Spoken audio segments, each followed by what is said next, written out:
A continuación, dejo con ustedes a la profesora Verónica Cabezas. Ella es investigadora del Núcleo Milenio en Desarrollo Social y también es profesora de la Facultad de Educación de la Universidad Católica. Hola, muy buenos días a todos. Gracias por estar acá conectados. Voy a ser muy breve. Voy a más que nada presentar al profesor Andrew Foster. Lo voy a hacer en inglés por respeto a él también. Andrew is a Professor of Economics and Health Services and Policy and Practice from Brown University. He's an empirical microeconomist working in the areas of population, development, and environmental economics. And he was just recently telling me that he's a past editor of the World Bank Economic Review Journal, and currently he's editor of the Journal of Development Economics. Así que es un tremendo honor contar contigo, Andrew, here en esta conferencia. Y después de esta presentación voy a tener el gusto de poder comentar brevemente para poder conectar con la realidad chilena, y después vamos a abrir con una serie de preguntas y respuestas. Muchas gracias por estar con nosotros, profesor Andrew Foster. All right. Let me pull a share screen. All right. Hope that's visible to everyone. Please interrupt me if something goes awry. But I am delighted to have a chance to speak with you guys, and am sorry that I couldn't be there in person. This was going to be my first trip to Chile, and here I am in my basement. But hope to give you some sense of some work that I've been doing, and perhaps there'll be room for a trip down the road. So this project we've been sort of thinking about with my co-author Esther Gerke at Wageningen. We've been thinking about sort of for a long time. It comes from a sort of a basic idea.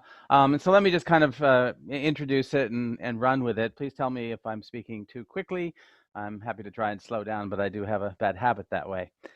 So the basis of this paper is sort of the long time horizon of child human capital that as perhaps some of us are more acutely aware of than we might have been otherwise in the context of COVID and having kids home from school. That sort of investment in child human capital involves a lot of day-to-day decisions that accumulate over multiple years. And sort of the question that we were interested in is, given this sort of long-term project aspect of this, and in an environment in which there is potential risk about the inability, in a sense, to complete the project, do people sort of forego that kind of investment in favor of things that are more certain? Now, I come from the world of development economics, particularly in agriculture, and there has been certainly some work on the question about whether sort of the riskiness of agricultural crops, and particularly thinking about them as something that takes some time, a season, where farmers, because of the inability to anticipate future risk, may move from riskier crops to less risky crops, and therefore end up reducing their child human capital. And sort of the best of this work incorporates forward-thinking behavior and so forth. And the question that I want to ask here is this a relevant way to think about investment in child human capital? Okay, so in sort of thinking about this, we're sort of building on three different literatures in development economics that by and large haven't put together before. The first is the idea of dynamic complementarity. Sort of Kuhn and Heckman sort of set out this idea, and it's fundamentally that the production function for child human capital, that sort of investment in one period is complementary with investment in another period. This is mostly handled as kind of a black box, some sort of attempts to sort of identify a full structure, but I think less thinking about how uncertainty plays into that. The second literature is work on short-run fluctuations. So there's lots of work sort of showing that people come in and out of school, children come in and out of school in response to income shocks in certain countries, certainly India, where I'm working here. It's certainly relevant. Some of this is an income effect, some of it may be price effects and so forth. But this is sort of the idea that sort of short-run shocks can cause people to come in and out of school. But this latter point, I think, is really important to this literature is, yes, this does cause people to come in and out of school and might reduce sort of average school time, but there's a sense in which negative shocks could be offset by positive shocks, or they sort of, so that that at least absent the point of dynamic complementarity, that you could sort of leave school, but then, or study less in one period and maybe catch up in other periods. And so that's sort of a second literature we want to draw into.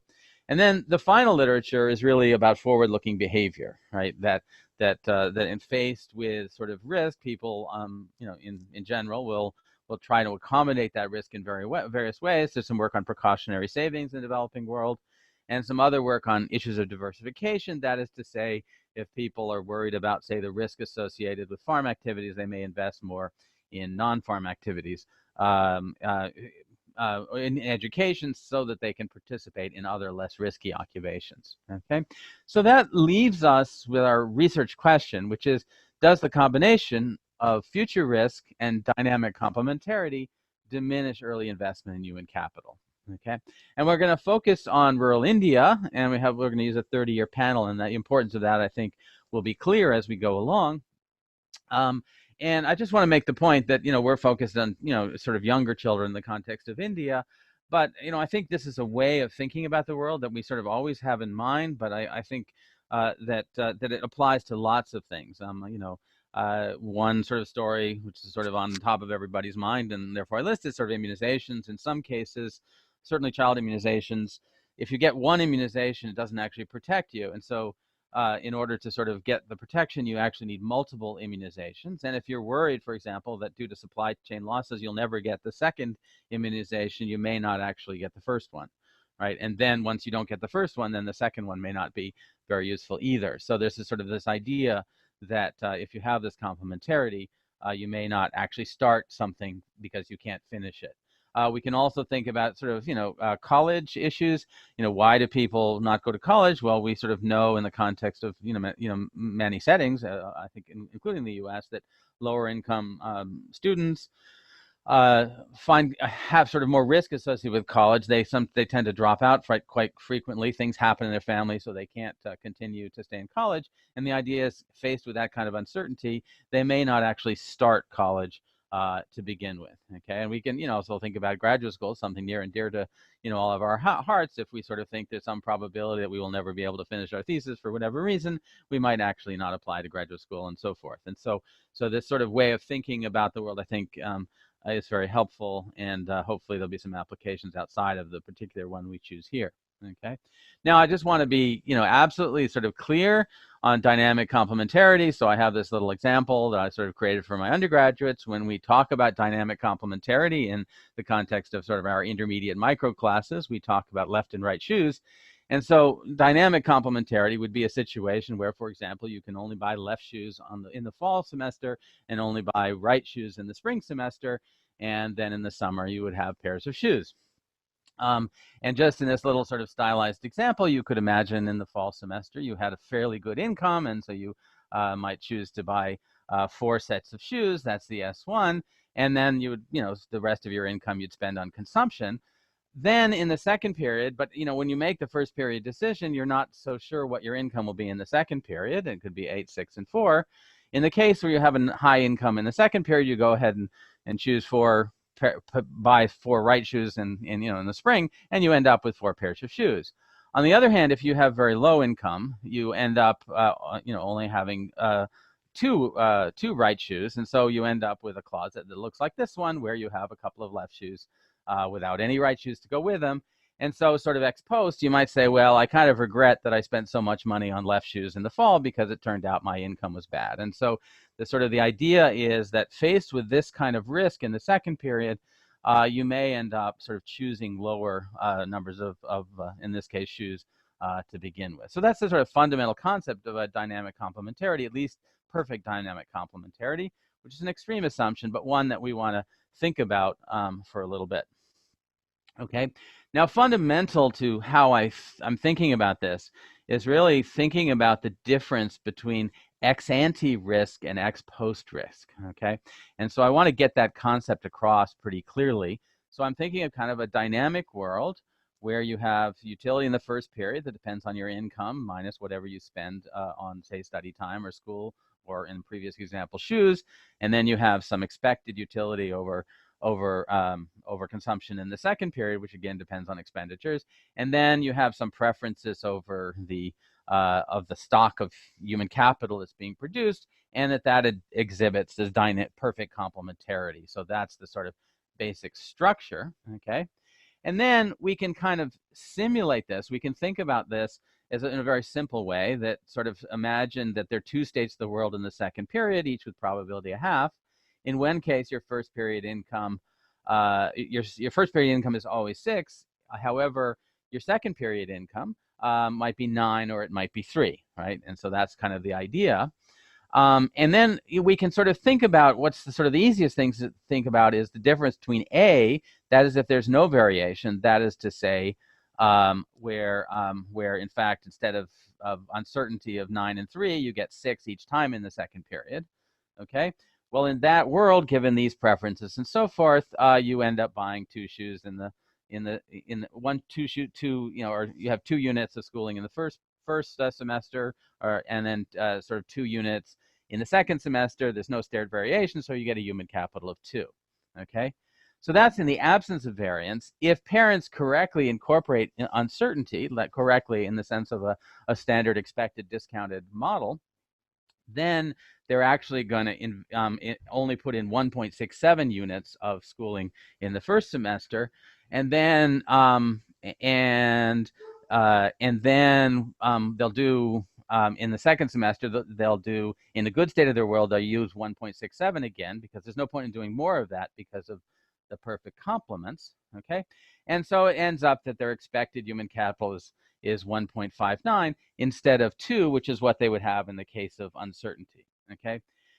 The key is that is the total effect of risk, okay? And we want to break that out into ex post and ex ante effects. And the way to think about that is just say that imagine the uncertainty is there, but parents assume in the first period that it's not. In other words, parents make a mistake in thinking that, in fact, they make the decision in the first period, assuming there's no variance in the second period, okay? And if you work that out, you find that then the sort of human capital in this simple model is 1.75, okay? And so my point would be that the difference between A and B would be what's called ex post risk, okay? It's if you didn't anticipate risk, but nonetheless the world turned out to be risk, you'd end up with lower human capital accumulation than you would otherwise, okay? However, the difference between B and C is what we call ex ante risk. It's the difference between the kinds of investments you would make if you knew about the risk versus if you didn't know about the risk. If for some reason that you were uncertain, you didn't have any knowledge that it might be a risky endeavor. So this different 1.75 to 1.59 is what we call ex ante risk. And the thing that I want to emphasize sort of about this sort of about this gap is that the way that you identify the difference between B and C, like in terms of what happens in the second period, it's exactly the same, okay? What's different, in fact, is what happens in the first period, right? Because in the first period, in the example B, you didn't know uncertainty, so you just behaved as if there was no variance, so you made an investment of 2. Whereas in the second period, or second example C, you actually made a lower investment. So this is this distinction that I really want to make between ex post, ex ante risk. So dynamic complementarity creates ex post effects, which may be important. The thing that people haven't thought very much about is what are the consequences for ex ante investment, and how do you test for that? Okay, so now let's sort of take our little stylized example and ask the question. Well, the simple intuition that at least I had coming into this is that higher variance in risk should lead to lower accumulations of human capital. Okay, particularly in the first period.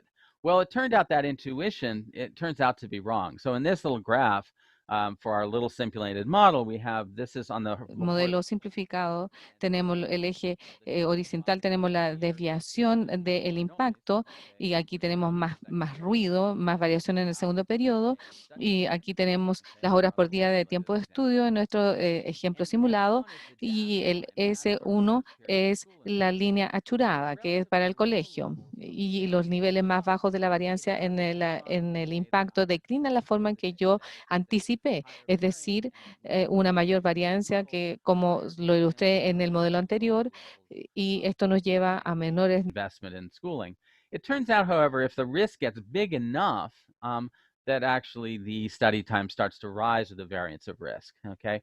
And, this is sort of reminiscent of sort of results from credit markets where because you sort of eliminate, in the case of bankruptcy, you sort of don't face the full cost of downside risk, you're sort of more willing to make larger investments in order to capture the upside benefits in the event that that good things happen, okay? So one of the lessons of this is if we want to test our model, we have to be pretty sure that the variance of the shock is in the range where actually the effect of standard deviation of the shock on schooling investment is actually negative. It could actually be positive, in which case we might reject our model, not because our model is wrong, but because we're kind of in the wrong space. Okay, so now this is a kind of silly example. I don't think anybody really believes that perfect complements is the way to think about human capital accumulation.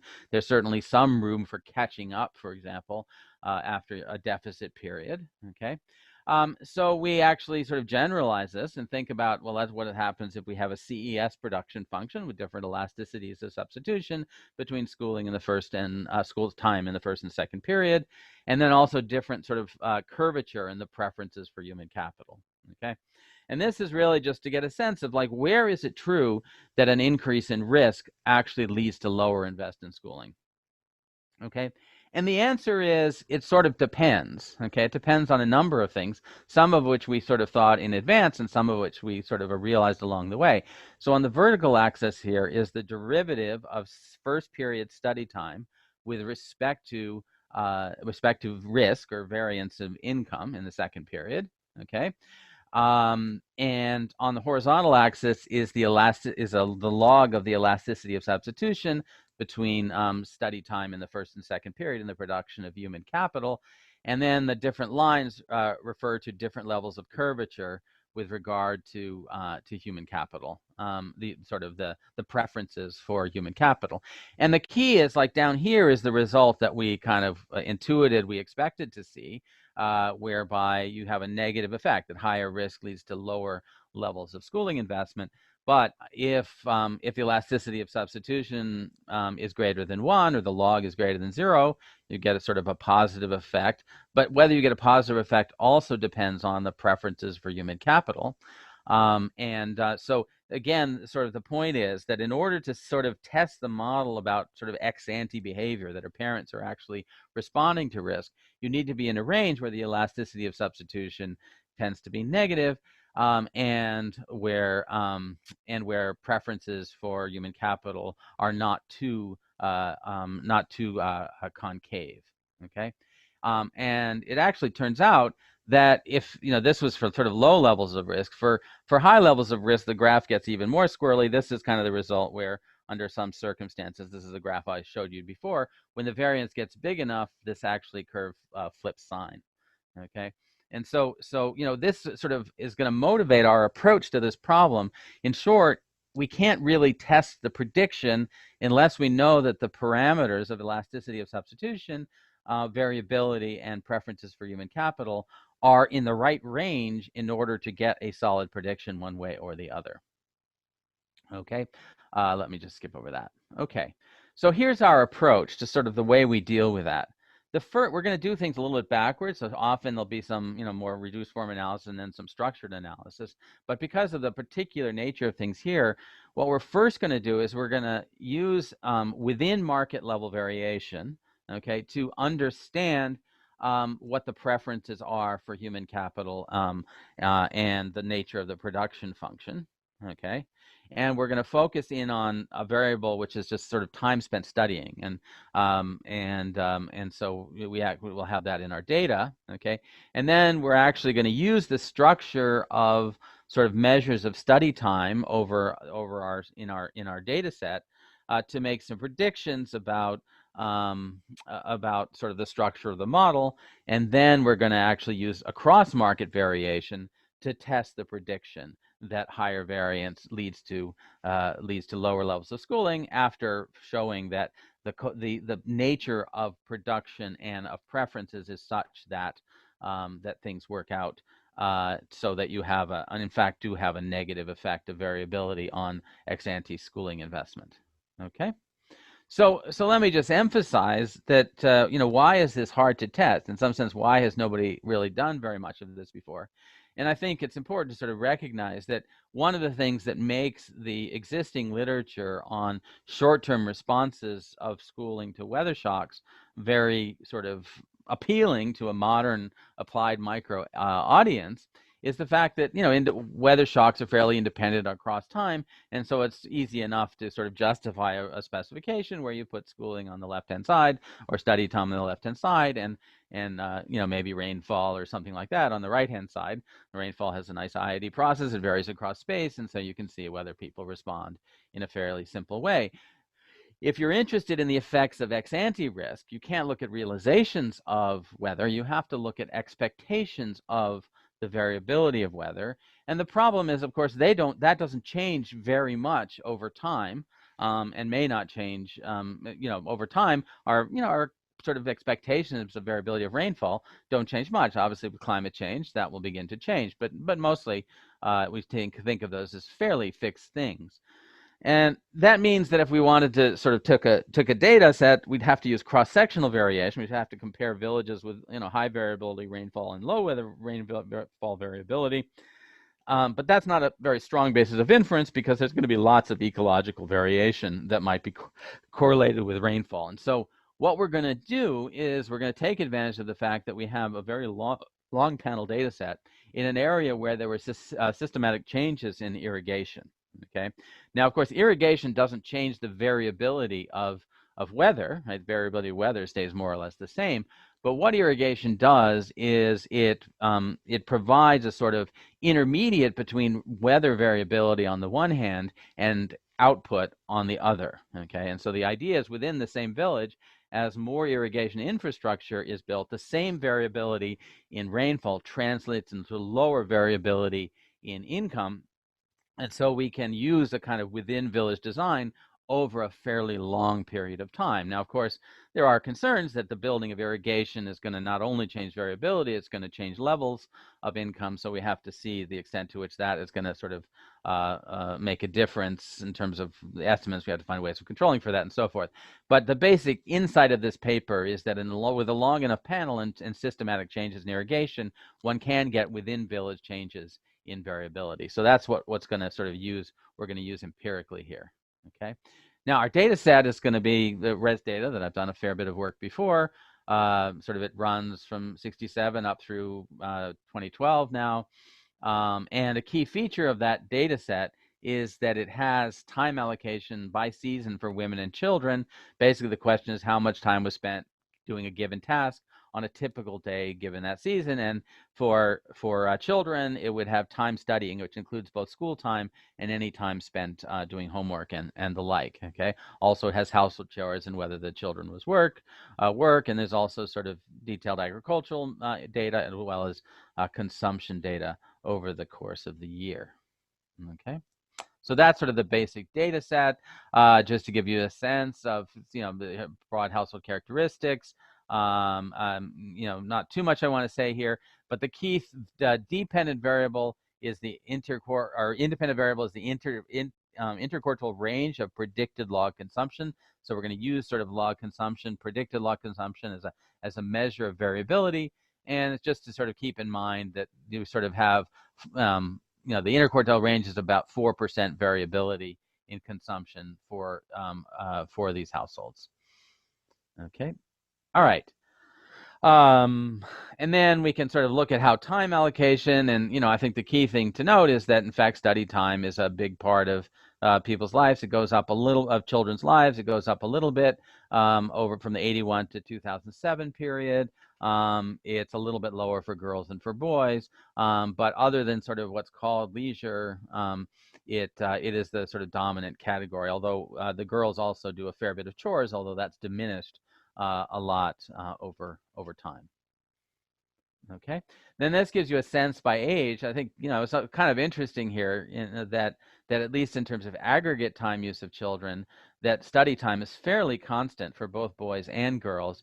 There is a sort of expansion in the chore time for girls, maybe less leisure, less so for boys. But again, I think the picture to get from this is sort of study time is kind of an important time use for these children at every age. Now, of course, there's going to be some issues here because by this age, some of the children will have dropped out. So the average time conditional on being in school is going to be larger than the average across the whole population. Okay, so now what we have to do, or the way that we're going to approach, is we're going to try to estimate the structure of the model, but we want to do this within market, okay, within a particular village. And therefore, we're going to sort of augment, since we have 3 seasons of data, we're going to think about a world in which there's actually study time, and we're trying to learn as much as we can from the relationship between study time in the first, the sort of fall, study time in the winter, and study time in the spring. And by looking at the relationship between those two things, I'm going to suggest we can actually learn something about dynamic complementarity. Okay.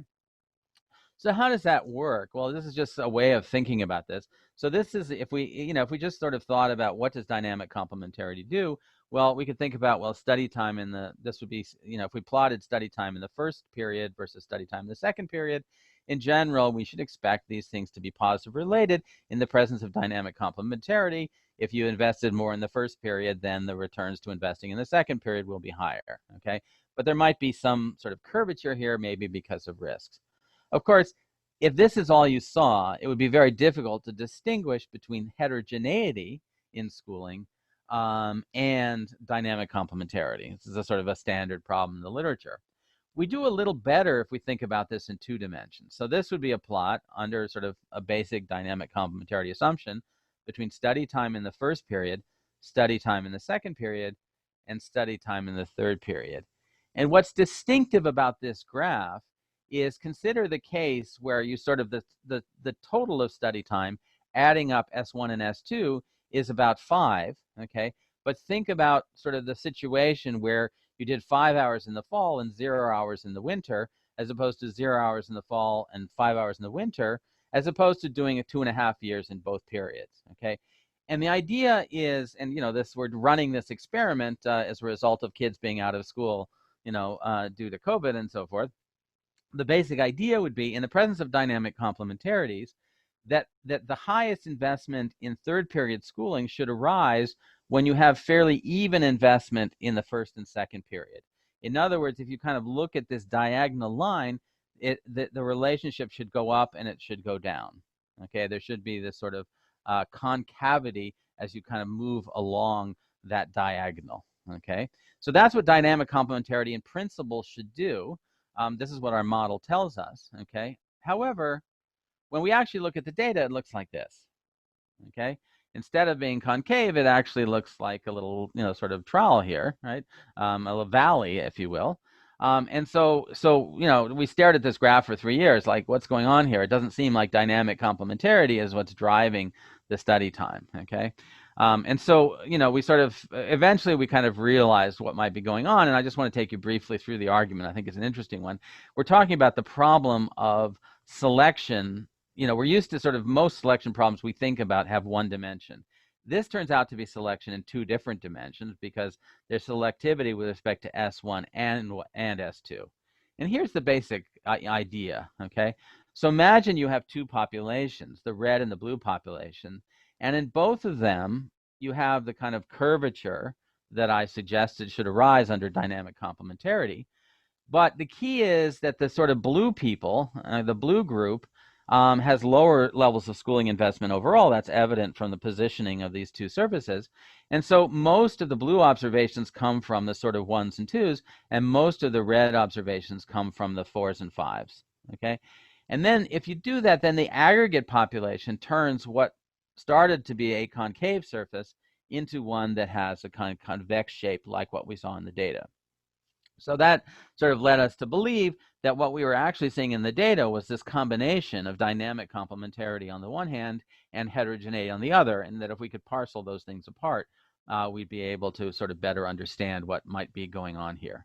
Okay, and so basically that's what we did, is we sort of wanted to sort of find the shape of this curve and use that to identify some key parameters. Okay, and sort of the heart of that is just a simple regression of study time in season 3 on a quadratic approximation to season time in season 1 and season 2, and the interaction. And the sort of key thing is the negative coefficient here. That's what creates the sort of picture of convexity in our graphs. Okay. So let me just skip over that. Okay.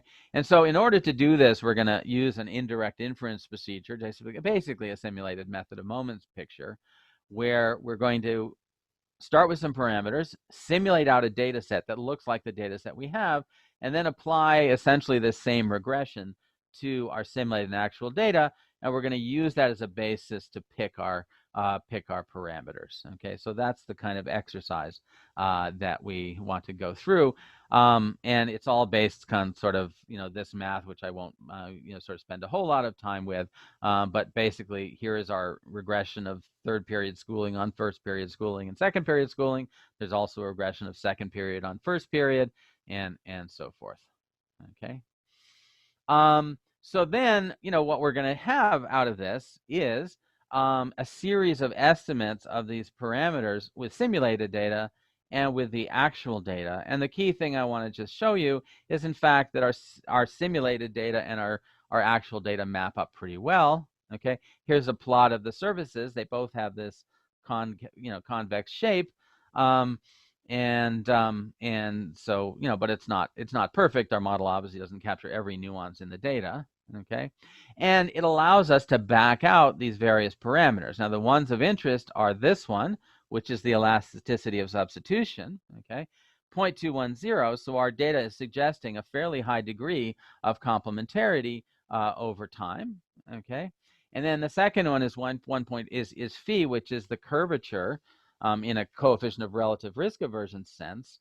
And it turns out there's a lot of curvature in terms of preferences for human capital, that initially parents seem to be investing a lot of human capital, and as human capital gets higher, that diminishes fairly substantially. So that's there. We also get delta y is an estimate of the variance of income that's implied by our model, and that ends up being about sort of 50% of the level of income that we estimate. And finally, this is our heterogeneity parameter, and it basically says that we can reasonably fit the data with sort of 2 points of support, but where the preferences for human capital are twice as high among some parents relative to other parents. Okay, so that is sort of our basic structure that we estimate. And the key question we want to ask is, what does that imply about the elasticities of human capital of human capital and study time with respect to risk? And indeed, we get what we, sort of intuited we might get, which is to say that as risk goes up, there's a reduction in study time in the first period of about 6.7%. Okay, or 6.7 percentage.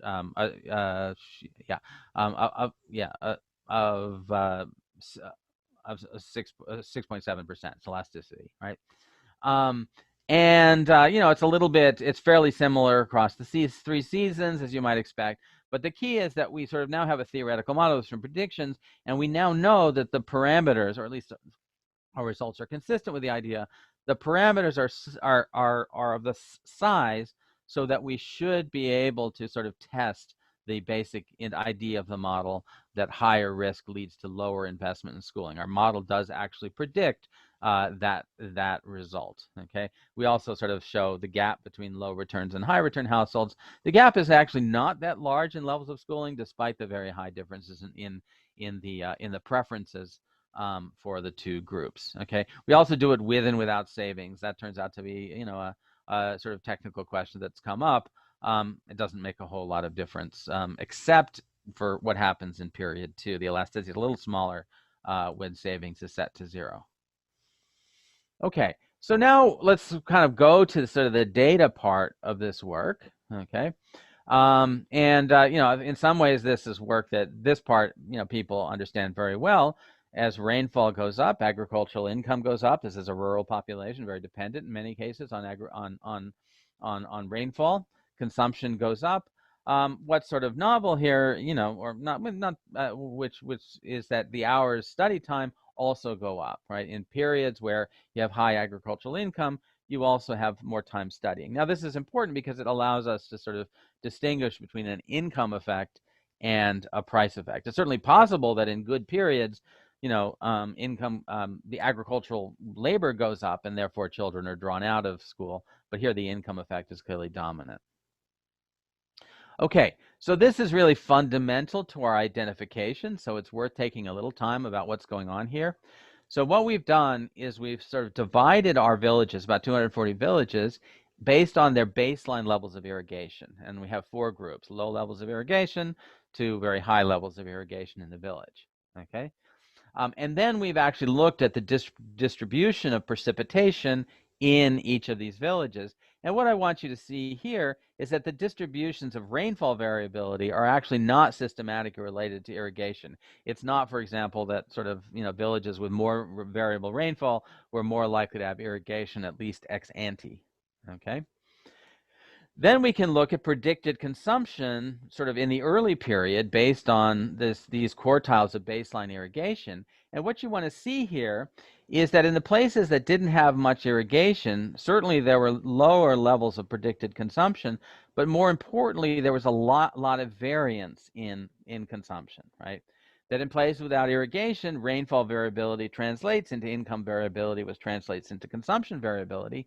In areas with very good irrigation, okay, which is this group here, variability in rainfall actually doesn't lead to very much variability in consumption because, in fact, if it's a dry year, you just draw on your irrigated resources.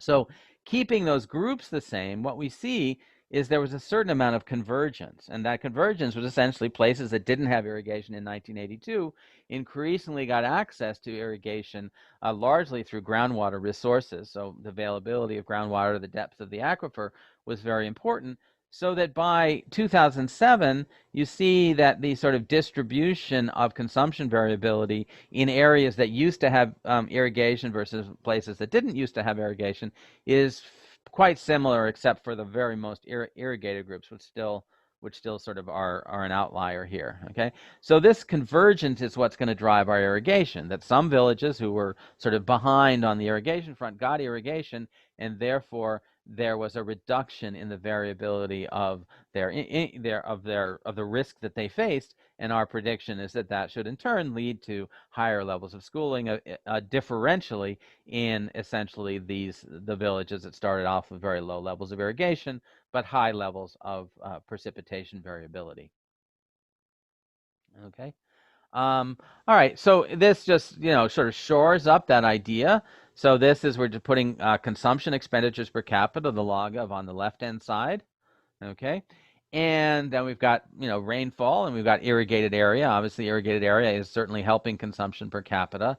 But the key thing we want to focus on is down here, okay, which is just showing that there's this interaction precipitation irrigation. If you have more irrigation, then the effects of precipitation are going to be less than they would be otherwise. Okay, and so that's kind of a key, the sort of key idea behind our identification. Okay. Now, what about study time, right? So we might expect to see the same thing with respect to study time, right? And indeed, we do. Okay. That higher rainfall, leads to higher study time, as I showed in the graph. But if you look at and better rainfall, so better rainfall leads to higher study time. But the key then is this interaction, and basically what this says is if you had 100% irrigated area, the precipitation goes from 1.525, okay, down. Basically, this is hours, 1.5 hours higher or lower. Based on a sort of 100% increase in rainfall, it goes down to, falls by about 2/3, right? So again, this sort of idea that if you have irrigated area, precipitation variability doesn't translate into study time variability. Okay, now that's not an ex ante effect, that's more like an ex post effect, but it's there. Okay, we can also look at some other outcomes, and we see pretty much what we'd expect is that indeed consumption, expenditure, agricultural income sort of responds accordingly. Little bit of changes in maternal time, but not so important. Okay. What about children? So we looked at study time, but let's look at what else they're doing. The thing I think to focus on is, yes, indeed, we have this interaction with study time that, that with irrigated area, well, precipitation increases study time, irrigation increases study time, but there's this interaction that if you have irrigation, precipitation has less effect. But it's also instructive to look at what happens on the opposite side. And, what's evidently happening on the opposite side is that when people are not studying, they're to some extent working on the farm and to some extent doing chores. So that's kind of the relevant trade-off, that when there's a difficult period, children are sort of taken out of school, they're doing more studying, and to some extent that what we think is happening is that they're doing more chores, and that's going to free up the parents to have more labor market activity, although there is some increase in on-farm activity by the children as well. Okay, so now we can actually ask the question, well, this is kind of the sort of first basic result, is what happens to school attendance if the interquartile range of predicted log consumption goes up. Okay, so this is what we want to interpret as an ex-ante risk effect. That is to say, if there's an increase in the variability of consumption that arises or a decrease because of, say, the presence of irrigation, how does that affect school attendance? And so what this is telling you is that a 10 percentage points change in log consumption is resulting in a 0.1 decline in school attendance on average for these kids. Okay, so indeed showing that higher risk is resulting in kids spending less time in school, as predicted by the model, in a world in which parents are forward-looking, in a world in which there's dynamic complementarity, and in a world in which there are effects of income on school attendance as parents respond to the circumstances, the income position. So this is school attendance. We focus mostly on, I should say, this is school attendance across villages.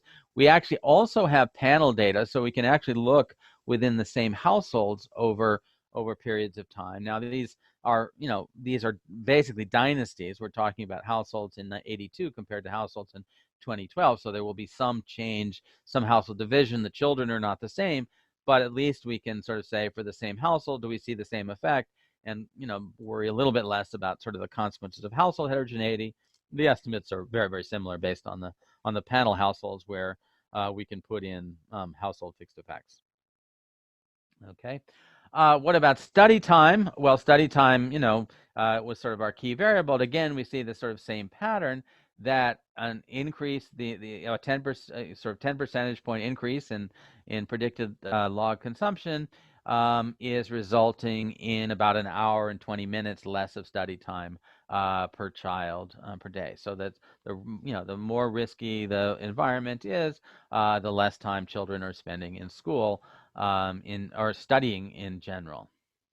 Okay. How does this look by gender? Not so different, and again by age, not so different. The coefficients here for the younger versus the older children are roughly similar. The effects are stronger for girls than for boys, although the point estimates are not significantly different. So it's sort of a more ubiquitous effect, where this sort of shock is really causing people to spend less time studying, more time doing chores or working on farm, basically income producing or substituting activities. Okay. What about other economic outcomes? So, one of the things we're worried about is a change in the variability of income has the potential to change lots of stuff. And indeed, it does change sort of consumption expenditures, that a reduction in the variance of income does, or an increase in the variance of consumption leads to a reduction in consumption. We might imagine that would be the case for lots of reasons, in part because of the agricultural investment story that I mentioned earlier. But we don't see a sort of significant effect in most of the other variables that would lead us to sort of be particularly concerned that the sort of rainfall variability, or the source of variability that's identifying our school effects, is driving school attendance through other large variables other than potentially the consumption expenditures. Okay. All right. Shoot. Okay. So the last thing I want to do in the next 10 or 15 minutes is talk about, like, okay, what are the sort of alternatives that we might think about to help us understand these results? Okay. So one possibility would be that that risk is sometimes associated with a supply of schools, and that's why sort of schools study time goes up as variability goes down. So we'll look at that. Perhaps other infrastructure is responding to risk, so we need to kind of look at that. Savings, we spend a lot of time thinking about savings, in part because sort of another reason that schooling might go down when there's high risk is not so much the dynamic complementarity, but because of precautionary savings. And the basic idea would be, if my preference of a certain sort and my future income is very variable, then we know that there may be a precautionary savings motive. So if I'm trying to put more money into savings in the first period, then obviously I'm putting less money into human capital. Okay. Now, to some extent, that's consistent with the spirit of what we're doing. That's an ex-ante risk effect, but it doesn't arise through dynamic complementarity. So we want to sort of see to what extent savings is driving the result. Okay. Another sort of potential concern is that past rainfall is sort of entering this. Now, in our model, there's like no problem. We sort of start a child off at time 0, and there's no accumulation of human capital. The concern would be that if the past had variable income and there was dynamic complementarity, then children in high-risk villages would actually start off with a lower level of human capital to begin with, and therefore they would have lower subsequent investment given dynamic complementarity, but that wouldn't be evidence of an ex-ante risk effect. It would be sort of an implication of the presence of an ex-post risk effect, and so we want to think about that. Some other issues, maybe the effective variability has to do with future risk, that the expected returns to schooling might be different if there's a highly variable environment versus less variable environment. So we look at that. Another possibility is that risk and fertility may be tied up together. And of course, fertility through a quantity quality model might be related to human capital. And then the final point is that maybe what we're seeing is not so important because it just leads to delays in schooling.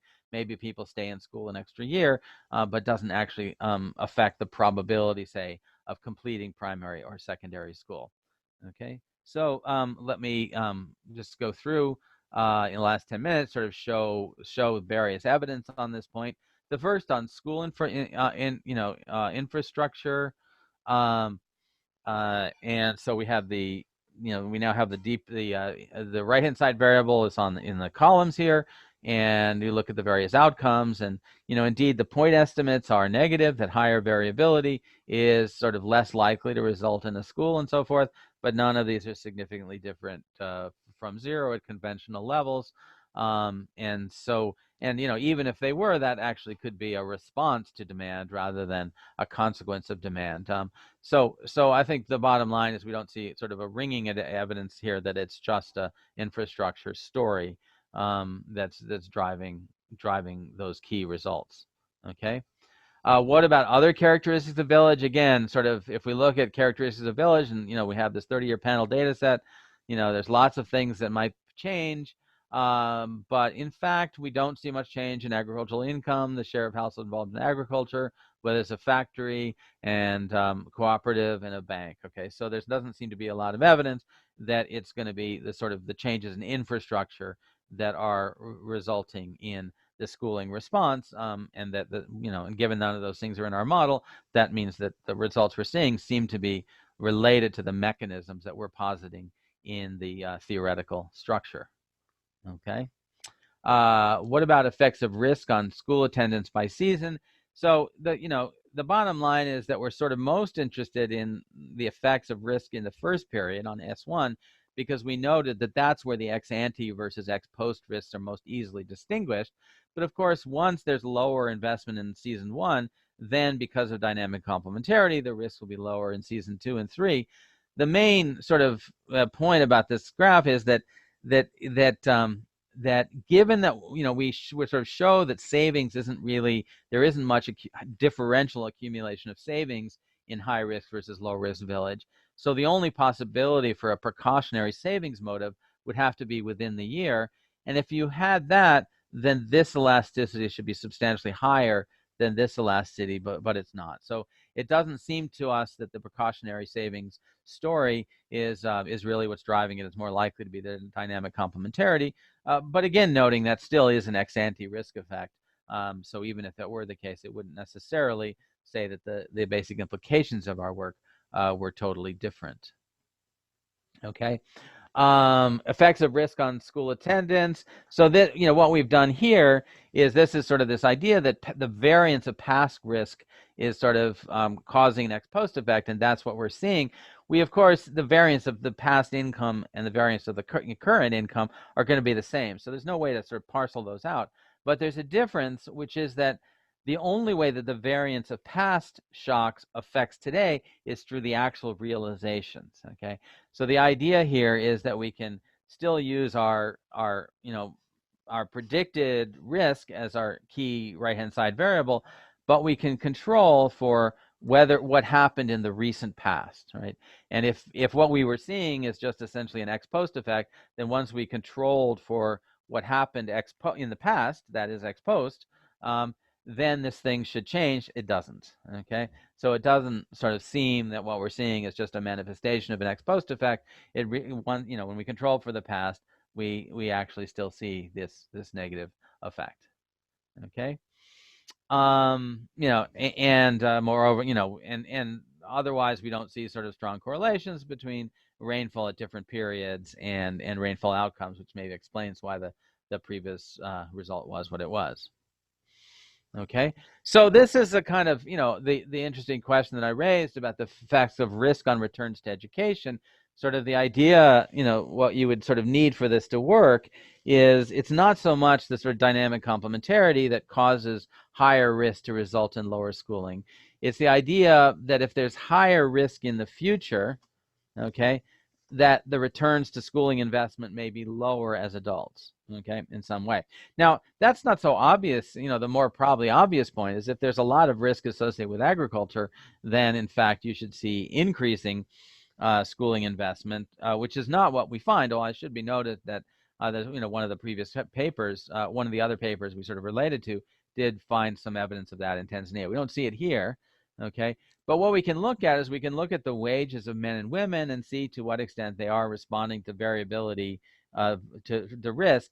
And basically we're not seeing much evidence that wages are higher or lower in areas with higher variability. But more importantly, when we do the interactions between variability and levels of schooling, we're not seeing sort of any significant effects on the returns to schooling associated with higher risk. So it's not true that wages are especially higher for those with sort of more education when variability goes up. The point is positive, but not different from zero. So maybe there's a little support here, but not profoundly so. Okay.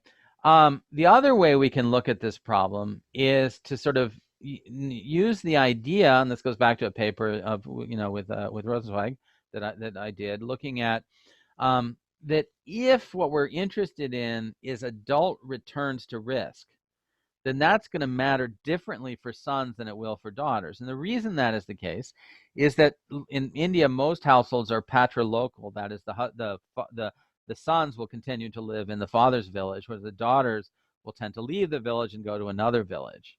Okay, and so we can actually compute.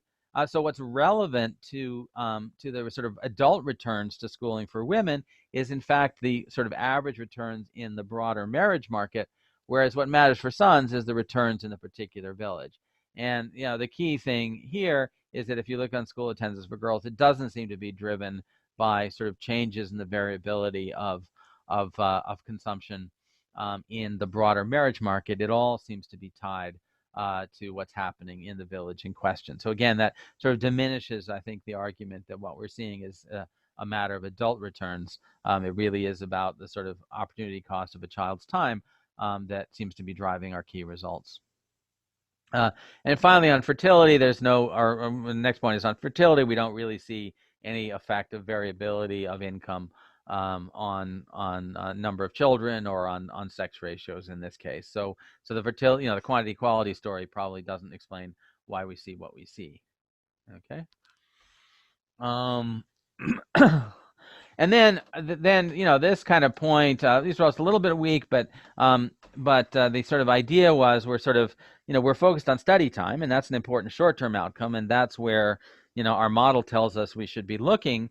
But of course, if people are reducing their study time, in the long run, that should yield an effect, or that may yield an effect on completed schooling. Okay. Now, in order to do this, because we have 30 years of panel data, we can look at when someone's a child, and then we can look at their household when they became older. And since we can interview when they have older, we know whether they actually completed schooling. And the effects are not sort of strong, in part because we're going to lose one of the rounds of observations when we go through this exercise of looking at somebody, when they're older, on who might have been affected earlier on. But the bottom line is we do see at least a weak negative sort of 10% level significance effect of the variance of schooling when we're young on whether you completed primary schooling later on in life. Okay. So indeed, overall schooling, sort of accumulated schooling, human capital as measured in this way, is being affected in the long run by the sort of short-term ex-ante responses that we've tried to document in the rest of the paper. Okay. And then one additional point here is thinking a little bit about the policy angle. Okay.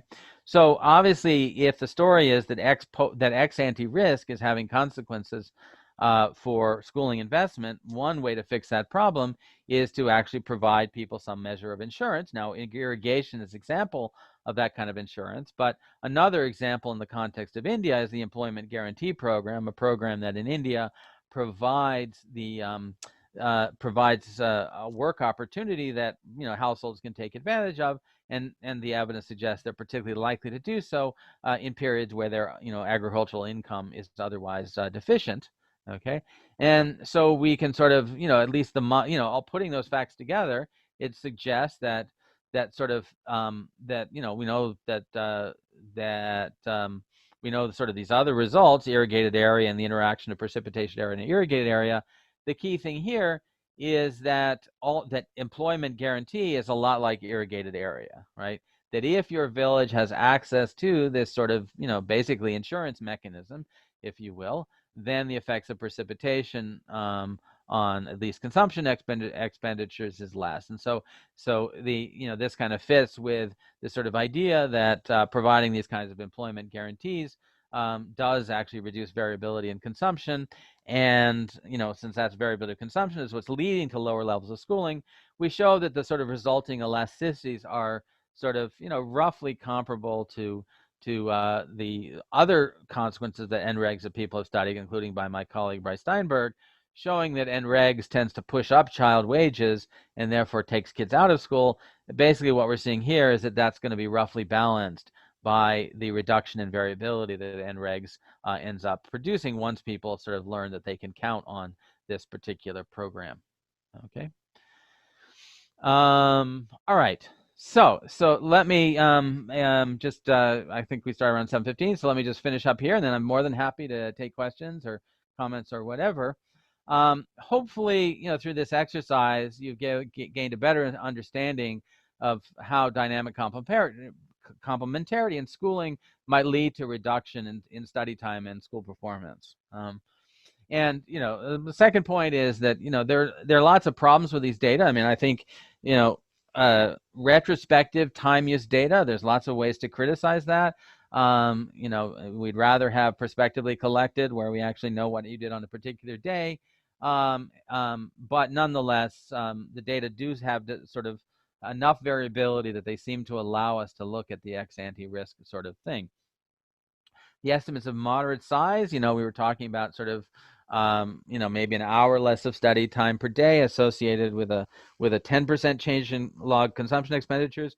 Remember, the mean was about half that, 0.039. So maybe we're talking about a half hour to 45 minutes on a base of 6 hours. Is that is that big or small? You know, I think basically the answer is it's moderate. It's not huge, but, you know, it's a persistent nudge, right? If your children studied an hour less in school, you know, over the course of their, you know, growing up, they probably would do a little bit less well and maybe be less likely to go to college. And that's just a conjecture. We don't really know the answer to that question.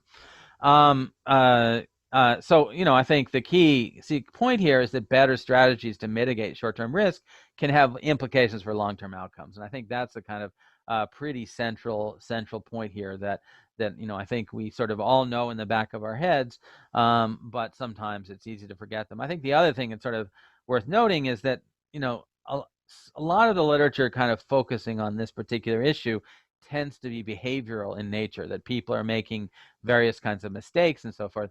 You know, we're not introducing any kind of mistakes. We're just using the dynamic complementarity across time for a household, and that's going to affect marginal utilities consumption at different points in time, in some ways in a similar way that behavioral models do. Okay, I'm not saying that there isn't a real, you know, a place for behavioral models. I think they do explain some important things, but I think it is important to recognize that when there's a source of intertemporal non-substitutability, such as happens in a child human capital production function, that can make things look like what you would see in a more behavioral model.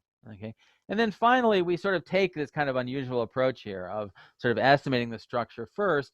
You know, we think of that sort of that part as more sort of refining the theory. You know, we have a theoretical model; it doesn't yield clear predictions.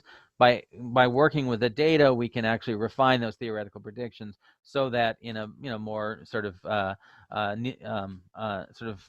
positive economics way, we can then set up a hypothesis that we can test. But the hypothesis is in some sense conditional on at least the ranges of parameters that we get out of the structural estimation. Okay, and so, you know, I don't know whether other people will take us up on that, but we think that is an additional sort of insight of how we approach the problem, and it certainly has helped us think through the issues here. So let me just stop there, and I'm more than happy to, you know, to take questions and discussion and ideas and suggestions and so forth. Also, I think I'll have a session tomorrow with some of you and look forward to talking more one-on-one then. All right.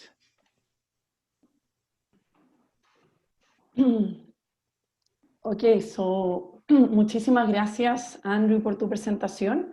Y en honor al tiempo, yo simplemente voy a tratar de hacer una reflexión muy breve en torno a la conexión de tu estudio con algunos temas también de nuestra realidad nacional. ¿Ok? ¿Te parece bien? ¿Estás con traducción, Andrew? Perfect. Súper. Yeah. Entonces, más bien un par de preguntas, porque la idea es que nuestros participantes puedan en verdad preguntarte a ti. Tú eres la estrella, yo acá estoy de facilitadora. Más que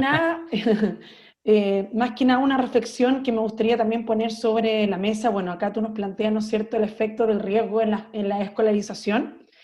En Chile en particular, especialmente en zonas rurales, hemos tenido grandes mejoras en disminuir la deserción escolar en los últimos años, principalmente,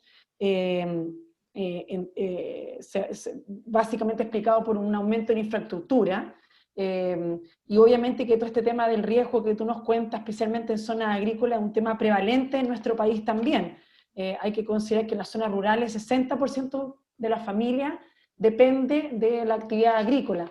Entonces, dicho todo esto, quería plantear un poco también esta reflexión, y también viendo las políticas más efectivas, costo efectiva en educación, ¿qué pasaría si las familias tuviesen mejor información sobre los costos, los beneficios y la calidad de la educación que reciben? ¿Cómo se vería afectado, ¿no es cierto?, sus decisiones si tuviesen mejor información? Porque tal como muestra este último estudio de Angrist et al., donde compara hasta 150 intervenciones realizadas en distintas partes del mundo, muestra que de hecho la política en educación más costo efectiva es de hecho proveer a las familias de educación. Entonces dejo planteada la pregunta, ¿es realmente, cómo cambiaría, ¿no es cierto?, estos modelos si las familias tuviesen también mayor información? Ese es como un primer tema que planteo. Lo segundo que acá se se muestra la importancia, especialmente la conclusión de tu artículo, de las inversiones a temprana edad. Es algo que en nuestro país está como una política pública importante, pero aún así todavía no como número uno en la agenda, que tiene que ver, ¿no es cierto?, con el énfasis en la educación temprana, cómo avanzamos también en esta dirección y cómo ponemos más energía en la política pública en este tema. Y lo tercero tiene que ver con la pandemia, ¿ya?, con COVID. Un poco cómo también, ¿no es cierto?, aparece este riesgo, ¿no?, futuro de en el fondo mayor desempleo, etcétera, y qué podemos hacer al respecto para que la inversión en educación no siga disminuyendo. Ya sabemos, de hecho, que en Chile hay cerca de 200.000 niños que se encuentran fuera del sistema escolar, ¿ya? Entonces, ¿qué es lo que hacemos, no es cierto? ¿Cómo podemos apoyar a estas familias para que tomen mejores decisiones, sabiendo que, tal como tú nos estás preveyendo en tu estudio, ¿no es cierto?, de que lo más probable es que disminuya la inversión en educación, dado este mayor riesgo. Entonces también acá me gustaría volver a una pregunta que tiene que ver también con la calidad de la educación, ¿ya? Porque acá hablamos de inversión en educación como tiempo, y como asistencia a la educación, pero ¿qué pasaría si también hacemos más efectivas esas horas que están en el sistema escolar? ¿Cómo podemos, ¿no es cierto?, como un poco planteo también esto un poco a la discusión también de acá, de quienes están presentes, cómo también podemos hacer, además de que asistan más al colegio, de que deserten menos, de que decidan invertir más en educación, cómo también como país nos ponemos el desafío de hacer políticas públicas que hagan, en el fondo, más efectivas las horas que están en el colegio, ¿ya? Los recursos son limitados, las necesidades son muchísimas que tenemos actualmente, especialmente en educación. Por lo tanto, acá me encantaría también escuchar un poco sobre esto a también los participantes, si pueden conectarlo con sus preguntas, porque creo que acá no es solamente cantidad, sino también tiene que ver con la calidad, ¿no? Y esta combinación. Entonces, ahí también emergen políticas muy interesantes, aparte de esto la información, por ejemplo, programas de tutoría, por mencionar algunas, ¿no?, que podrían apoyar quizá en que la decisión futura de escolaridad sea distinta a la actual. Entonces, un poco lo que quiero cerrar es como dar vuelta un poco este análisis. Es qué pasa si cambia también el minuto presente de la calidad educativa, cómo también podría influir en la decisión futura. Así que, dicho esa reflexión, en realidad, desde el mundo más bien de la educación, abro ahora el panel de preguntas. No sé si Cintia, ¿tú crees que tiene un par de preguntas ya levantadas? Sí, Verónica, hay una pregunta en el chat. Súper. Abajo. Okay, so Andrew, this question here is in the chat. It's from Pablo Egaña, and it says, I'm going to read it to you, okay? Are you able to read the question there? I just pulled it out. Okay, so it says, there is evidence that longer school days, as a proxy for more study time, have no significant impact on typical measures of cognitive skills, math or language tests. That's in fact a study made by a Chilean sociologist. So how this results talks to yours or complements to yours? Is it a story of behavioral responses you risk instead of human capital accumulation? So Pablo wants to know your thoughts about this question. Okay, so I guess if there are no other questions, let me try to take these to maybe partly in reverse. Yeah, I mean, I think the sort of the implication of our model is, of course, the time is actually doing something, and you know, certainly understand that there's issues of, you know, say lengthening the school day, that can have counterproductive effects. And I think that's exactly correct. I do think it's important to distinguish between sort of study time and school time, that sometimes sort of, you know, expanding the school day with more lectures isn't necessarily the best way to sort of increase human capital accumulation. In part, I mean, I think those of us who've been teaching online sort of have, I think, learned some things about teaching that maybe we didn't realize so easily otherwise, because we've sort of confronted some of these issues. That another hour of Zoom calls will probably drive, Zoom lectures will probably drive our students a little batty. On the other hand, more time sort of solving problems, interacting on a more one-to-one basis, which used to kind of happen as a matter of course, now is less natural, and so we need to make special efforts to sort of incorporate that more into our classes. And so, I think, asking questions about does making an hour more of school sort of lead to, higher performance or not, that's sort of an average results, right? But what really matters is what you do with the extra hour. And if we're talking about an hour working with your parents, working on your homework, whether your parents are reasonably well educated and able to help you with your schooling, I could imagine that being quite productive relative to having another Zoom lecture, for example. Now, of course, that has consequences. Not every parent can provide that. But I would really, I tend to be a little bit sort of dismissive of sort of average results when you look at the production functions. Really, what did you do with that study time that I think is important. Let me talk a little bit about the information. I think it's a really sort of interesting question. I mean, sort of, in my model, we sort of assume that parents have a lot of information. They know the dynamic complementarity. The one thing they don't know is actually the sort of variance that they're faced with. But obviously that's an extreme set of assumptions, and one can only imagine it would be worse if they had little information. But in point of fact, that's not quite true. Okay. And so I actually, I don't have any work in Chile, but I have a student who's currently been doing a project in Argentina. So not so far away, obviously different problems and so forth. I don't want me to insult anybody.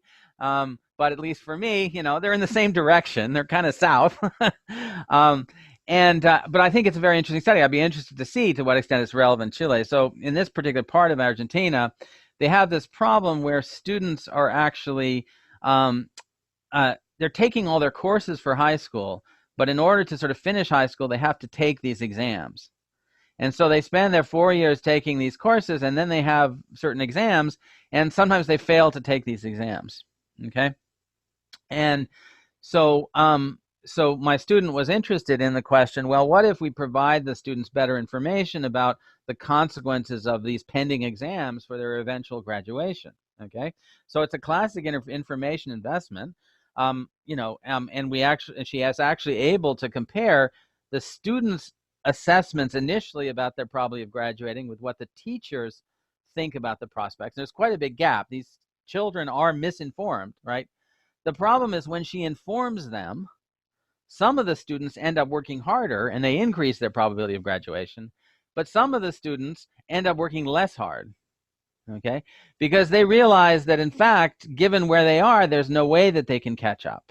Okay, and that's absolutely consistent with kind of the spirit of what we're working with, is that once children sort of understand the real production process, they realize there is some risk that they're not going to be able to complete. They actually may try to drop out earlier, right? And so I think the implication of this model, the information, is always, or can often be, efficient from the perspective of the individual. If your objective is to keep kids in school, it may not always be the most successful, the most helpful thing to do, right? Provide better information. Now, that's a hard question, hard point for economists. We generally, we have, our view of the world is providing information people can make better decisions for themselves. But if there's a situation where the social returns differ from the individual returns, you could see why those things might run afoul of each other. Okay, so then I think the questions about like, what do we do about this? Obviously, providing more secure sources of income is a strategy, and it's not just relevant for schooling. But I do think that that one implication of this is we need to think about the places that people drop out along the way. Okay, we need to think carefully about that and provide strategies that address those things directly. Okay, because so often we think about, okay, well, let's not, say somebody comes to Brown and they start doing badly in class. So, the university says, okay, given they did badly in class, let's find a way to provide a tutor or provide some other service so they actually manage to stay in school for a little bit longer, right? So often we think about this as, well, the consequence of that is it actually allows this kid to complete schooling. Okay, I think the implication of our work is it does more than that. When kids know that there's going to be resources available for them in periods where they're in distress, either because they can't handle it academically or because there's something going wrong at household, that will actually affect their willingness to invest in the process from day one. Okay, and so I think what this points to is that we sort of we may underappreciate the value of identifying kids who are having trouble and identifying solutions at the time, because it not only has a direct effect on those kids, but it has a potential effect on kids sort of that back, from day one, right? Who won't even start because of the perceived risk. And I think that's a really important issue in the context of college in the US, as I mentioned at the beginning. I can't imagine it's not an important issue for many of your, rural households contemplating a college, whether they should go to college or not. In the context of Chile, if they think that they're going to get through 3 years, but then they're going to drop out, like, why start? Whereas if they were a little more confident that, that they would be able to complete through a variety of ways, then they might be more willing to sort of take the steps necessary to be successful in that regard. So I think that that's the perspective from a policy perspective that's probably most relevant for the educational community, is how do we think about the people who are dropping out, and that the benefits for that are not just on the people dropping out, it's for the people who start in the first place. And Andrew, and in the same line, the topic that you're talking right now, we have a second and last question from Matthias. Yeah.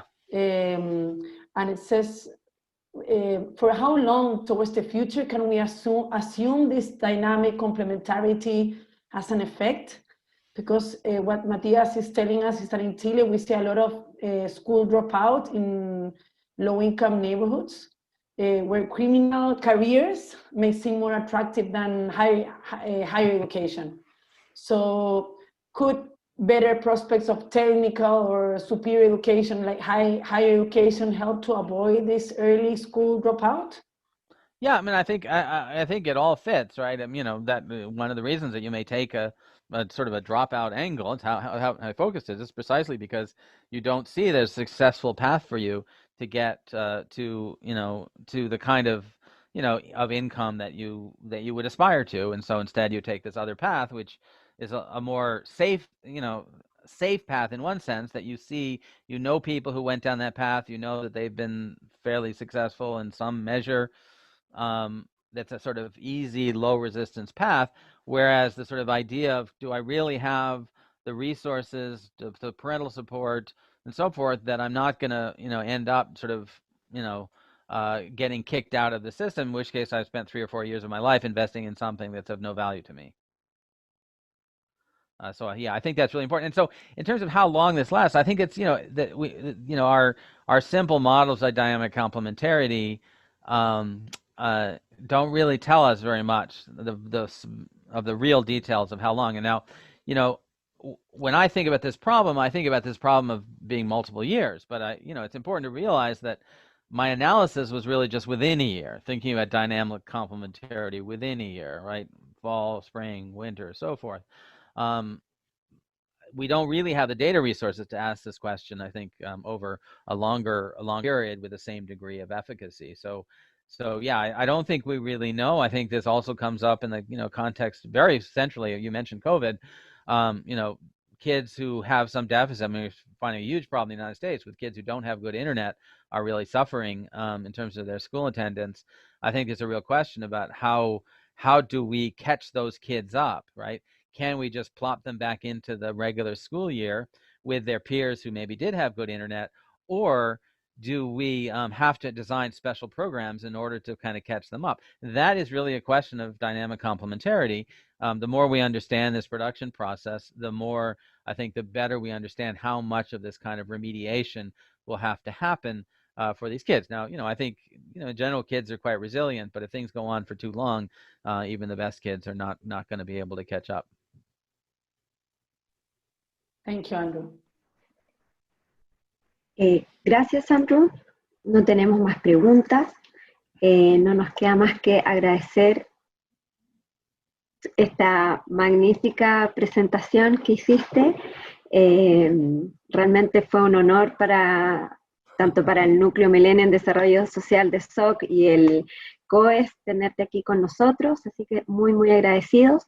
También aprovecho de agradecer a María Luisa Méndez, que pudo participar brevemente en esta conferencia, y por supuesto a la investigadora Verónica Cabezas, que participó también. Al resto los dejo invitados. Esta tarde a las 6 de la tarde es la conferencia de Abigail Wozniak, así que también pueden conectarse ahí con nosotros.